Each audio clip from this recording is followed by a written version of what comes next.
नमस्कार विद्यार्थी मित्रांनो, यारो छत्रपती संभाजी महाराज नगर आर्मी रॅली भरती 2024। तर पहा, यारो छत्रपती संभाजी महाराज नगर आर्मी रॅली भरतीचा आज दुसरा दिवस होता। तर आज 12 ऑगस्टला यारो छत्रपती संभाजी महाराज नगर आर्मी रॅली भरती कशा प्रकारे झाली, सुरुवातपासून शेवटपर्यंत काय काय प्रोसेस होती आणि संपूर्ण रियालिटी मी तुम्हाला या ठिकाणी सांगणार आहे की आज बॅच नंबर 4 मध्ये किती मुलं एका बॅचला सोडले आणि एका बॅचमधून ॲक्सिडेंटची किती मुलं घेतले, त्याचबरोबर सेकंड ग्रुपचे किती मुलं घेतले, त्याचबरोबर टायमिंग काय देण्यात आलं होतं, ॲक्सिडेंटसाठी टायमिंग किती देण्यात आलं होतं, त्याचबरोबर सेकंड ग्रुपसाठी किती टायमिंग देण्यात आलं होतं या ठिकाणी, आणि मुलांनी कोणकोणत्या चुका केल्या ज्या की तुम्हाला या ठिकाणी करायच्या नाही आहे। तर आज जे विद्यार्थी मित्रांनो भयंकर या ठिकाणी मुलं घेतलेले आहे, ठीक आहे। तर संपूर्ण माहिती तुम्हाला सांगणार आहे की आज यारो छत्रपती संभाजी महाराज नगर आर्मी रॅली भरती 12 ऑगस्टला भरती कशा प्रकारे झाली, सुरुवातपासून शेवटपर्यंत प्रोसेस काय काय होती, तर संपूर्ण माहिती सांगणार आहे। तर आजचा व्हिडिओ खूप महत्त्वाचा होणार आहे, व्हिडिओ शेवटपर्यंत बघा आणि व्हिडिओला आताच लाईक करा। नमस्कार विद्यार्थी मित्रांनो, नोकरी लाईन मराठी यूट्यूब चॅनलवर तुमचं सर्वांचं सहर्ष स्वागत आहे।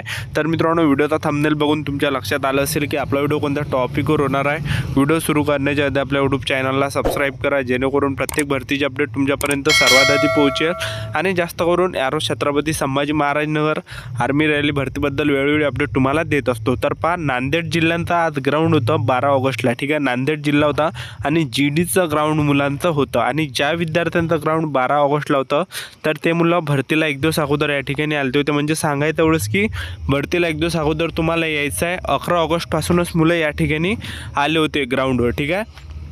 तर तुम्हाला भरतीला येताना एक दिवस अगोदर या ठिकाणी यायचं आहे। तर सर्वात अगोदर या ठिकाणी काय होतं की मुलं या ठिकाणी रांगेमध्ये या ठिकाणी लागत आहे। तर 10 वाजतापासून मुलांना त्या ठिकाणी एंट्री दिला जात आहे। आज जे 10 वाजतापासून मुलांना गेटच्या अंदर घेतलं होतं आणि काही मुलं 12 वाजतासुद्धा या ठिकाणी गेले होते।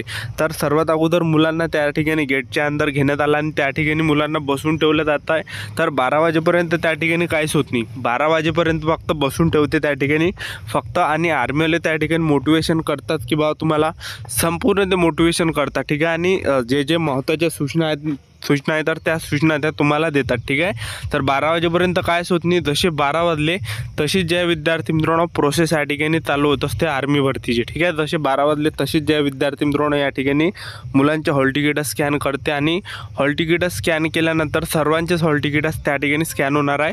आणि 100 हॉल तिकीट स्कॅन व्हायच्या अगोदर त्या ठिकाणी हाईट वगैरे घेतल्या जात आहे। तर हाईट 170 सेंटीमीटर त्या ठिकाणी घेतल्या जात आहे। ज्या मुलांची 170 सेंटीमीटर हाईट बसत नाही तर त्या विद्यार्थ्यांचा सुद्धा या ठिकाणी ग्राउंड होत आहे 1600 मीटर रनिंग, पण त्यांचा शेवटले बॅच त्या ठिकाणी सोडत आहे। कारण की सर्वात अगोदर ते हाईट करून घेत आहे, कारण की विद्यार्थी मित्रांनो जे लंबे विद्यार्थी आहेत त्यांना वेगळं त्यांना धावायला सोडायचं आहे, त्याचबरोबर जे ठेंगणे मुलं आहे त्यांना जे विद्यार्थी मित्रांनो वेगळं त्यांना सोडायचं आहे। त्यामुळेच ते सर्वात अगोदर हाईट घेत आहे 170 सेंटीमीटर, ठीक आहे। ज्या पण विद्यार्थ्यांची बसली नाही तर त्यांना जे आहे त्यांचंसुद्धा 1600 मीटर रनिंग होत आहे, ठीक आहे। तर हे झाल्यानंतर त्या ठिकाणी जे विद्यार्थी मित्रांनो 12 वाजेपर्यंत जसे 12 वाजले तसे हॉल तिकीट मुलांच्या स्कॅन केल्या, हॉल तिकीट स्कॅन केल्यानंतर त्या ठिकाणी ज्या विद्यार्थी मित्रांनो 100 मुले त्यांनी 100 मुलांची एक बॅच त्यांनी 1600 मीटर रनिंग पाशी त्या ठिकाणी नेली। आणि हे झाल्यानंतर त्या ठिकाणी जे विद्यार्थी मित्रांनो 100 मुले त्यांनी एका बॅचला या ठिकाणी सोडले, बॅच नंबर 4ला। तर 100 मुले त्यांनी बॅच नंबर 4ला सोडले। तर 100 पैकी जे विद्यार्थी मित्रांनो ॲक्सिलेंटचे त्यांनी 50 मुलं घेतले आणि सेकंड ग्रुपचे त्यांनी जवळपास 20 मुलं घेतले, म्हणजे 70 मुले त्यांनी घेतले। आणि 1600 मीटर रनिंगसाठी जो टायमिंग देण्यात आला होता तर ॲक्सिलेंटसाठी 5 मिनिट 30 सेकंडपर्यंत टायमिंग होता आणि सेकंड ग्रुपसाठी 5 मिनिट 40 सेकंडपर्यंत या ठिकाणी टायमिंग होता। तर सांगायचं एवढं, जे पण विद्यार्थी भरती द्यायला येत असेल तर घाबरू नका विद्यार्थी मित्रांनो, चांगले मुलं या ठिकाणी घेतल्या जात आहे, ठीक आहे। तर हिंमत ठेवा, स्वतःमध्ये दम ठेवा, खसून जाऊ नका तुम्ही या ठिकाणी, जास्त मुलं या ठिकाणी घेतल्या जात आहे। तर हार मानू नका, कारण की ज्या विद्यार्थ्यांनी प्रॅक्टिस केली असेल इमानदारीनं ते रनिंग आरामाने या ठिकाणी काढणार आहे, ठीक आहे। तर रनिंग जे विद्यार्थी मित्रांनो या ठिकाणी तुम्ही काढणार आहे, जर समजा तुमची प्रॅक्टिस असेल, ज्यांनी पण इमानदारीनं प्रॅक्टिस केली असेल तर, ठीक आहे। तर ज्या विद्यार्थ्यांनी रनिंग काढली त्या विद्यार्थ्यांना त्या ठिकाणी बसून ठेवले, ठीक आहे। तर सर्वात अगोदर ज्यांनी ॲक्सिलेंटमध्ये रनिंग काढली त्यांच्या हातावर ॲक्सिलेंटचा सिक्का त्या ठिकाणी सर्वात अगोदर दिला जात आहे। ज्यांनी सेकंड ग्रुपमध्ये रनिंग काढली सेकंड ग्रुपचा शिक्का त्यांच्या हातावर दिला जात आहे। तर हे झाल्यानंतर त्या ठिकाणी फॉर्म वगैरे मुलांपासून लिहून घेतला जात आहे, नॉर्मल फॉर्म आहे, ठीक आहे। तर फॉर्म वगैरे लिहून झाल्यानंतर त्या ठिकाणी मुलांची लॉंग जंप त्या ठिकाणी घेत आहे, लॉंग जंप झाल्यानंतर त्या ठिकाणी मुलांची जिगजॅग होत आहे, ठीक आहे। हे झाल्यानंतर त्या ठिकाणी मुलांच्या 10 पुलअप्स त्या ठिकाणी घेत आहे। तर 10 पुलअप्स तुम्हाला या ठिकाणी काढायचे आहे। 10 पुलअप्सपैकी जर कमी जरी तुम्ही काढल्या तर तुम्हाला कमी मार्क्स या ठिकाणी पडणार आहे, ठीक आहे।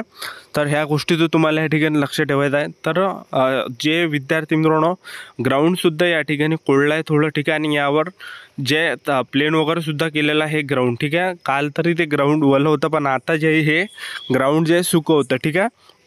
तर मुलांना या ठिकाणी चांगले जे विद्यार्थी मित्रांनो टायमिंग आज या ठिकाणी भेटलेला आणि उद्यासुद्धा या ठिकाणी मुलांना असाच टाईम या ठिकाणी भेटणार आहे। तर तुम्हाला खसून जायचं नाही, जे पण येणाऱ्या दिवसामध्ये ज्यांचंसुद्धा ग्राउंड आहे तर चांगले मुलं छत्रपती संभाजी महाराज नगरमध्ये या ठिकाणी घेत आहे। तर ग्राउंड वगैरे चांगला आहे, तुम्ही या ठिकाणी बघू शकता, लाईव्ह तुम्ही ग्राउंड बघू शकता, ठीक आहे। तर ग्राउंड कोरडं आहे, हे तुम्हाला जरी वाटत असेल बाहेरून थोडं ओलं आहे, ठीक आहे। तर कोरडं ग्राउंड आहे या ठिकाणी। तर हे झाल्यानंतर जे विद्यार्थी मित्रांनो त्या ठिकाणी मुलांचा आणखीन त्या ठिकाणी उंची वगैरे होत आहे, उंची 168 सेंटीमीटर घेत आहे। त्यानंतर छाती 77 सेंटीमीटर फुगून 5 सेंटीमीटर भरली पाहिजे। आणि हे झाल्यानंतर त्या ठिकाणी मुलांचं डॉक्युमेंट व्हेरिफिकेशन होत आहे। तर डॉक्युमेंट व्हेरिफिकेशनला तुम्हाला कागदपत्र कोणकोणते लागणार आहे ते सांगून देतो। तर पहा, डॉक्युमेंट व्हेरिफिकेशनला तुम्हाला या ठिकाणी लागणार आहे 10वीचं मार्कशीट, 10वीचं बोर्ड सर्टिफिकेट, 12वीचं मार्कशीट, 12वीचं बोर्ड सर्टिफिकेट, त्याचबरोबर टी सी नसेल बोनाफाईडने, त्याचबरोबर कॅरेक्टर सर्टिफिकेट तुम्हाला लागणार आहे, अनमेरिट सर्टिफिकेट तुम्हाला लागणार आहे, त्याचबरोबर तुम्हाला नोटरी त्या ठिकाणी लागणार आहे, त्याचबरोबर कास्ट सर्टिफिकेट झालं, त्याचबरोबर डोमिसाईल झालं, आधार कार्ड झालं, हॉल तिकीट झालं। तर एवढे डॉक्युमेंट तुम्हाला ओरिजिनल लागणार आहे। आणि तुमचं जर रनिंग निघत असेल ॲक्सिडेंटमध्ये, तर ॲक्सिडेंटमध्ये रनिंग निघत असेल तर 50 फोटो तुम्ही सोबत नाही, कारण की ज्या दिवशी तुम्ही ग्राउंड काढलं त्या दिवशी 25 फोटो लागत आहे आणि मेडिकलच्या दिवशी जे आहे 25 फोटो लागत आहे, म्हणजे 20 फोटोज लागत आहे, पण 50 फोटो राहू द्या, ठीक आहे, जेणेकरून काही अडचण येणार नाही आहे। तर एवढे तुम्हाला ओरिजिनल संपूर्ण डॉक्युमेंट न्यायचे आहे आणि प्रत्येक याच्या झेरॉक्सा न्यायचे। आता जे पण विद्यार्थी गावावरून येत असाल तर त्यांना मी तुम्हाला एकच सजेशन करतो या ठिकाणी, तुम्हाला जसं म्हणजे 1600 मीटर तुम्हाला जसं म्हणजे तुम्हाला कम्फर्टेबल वाटणार आहे तसं तुम्हाला या ठिकाणी 1600 मीटर जे आहे बुटानं किंवा बिना शूटचं या ठिकाणी धावत आहे। तुम्हाला जे वाटते ते तुम्ही या ठिकाणी करा, तुम्हाला जशी प्रॅक्टिस आहे तशी तुम्ही प्रॅक्टिस त्या ठिकाणी करा। आणि जे पण विद्यार्थी गावावरून येणार आहे तर तुम्ही चादर वगैरे सोबत आणा, त्याचबरोबर डब्बा वगैरे आणा, कारण की या ठिकाणी जेवणाची वगैरे काही व्यवस्था नाही आहे, कुठं पण झोपावं लागते आणि कुठं पण सुद्धा या ठिकाणी राहावं लागते, ठीक आहे। तर ह्या गोष्टीचं तुम्हाला लक्ष ठेवायचं आहे। तर अशा प्रकारे यारो छत्रपती संभाजी महाराज नगर आर्मी रॅली भरतीचा दुसरा दिवस होता। एका बॅचमध्ये जे विद्यार्थी मित्रांनो 100 मुले सोडले आणि 100 पैकी जे त्यांनी ॲक्सिलेंटचे जवळपास 50 घेतले आणि सेकंड ग्रुपचे 20 घेतले। तर टोटल 70 मुले घेतले।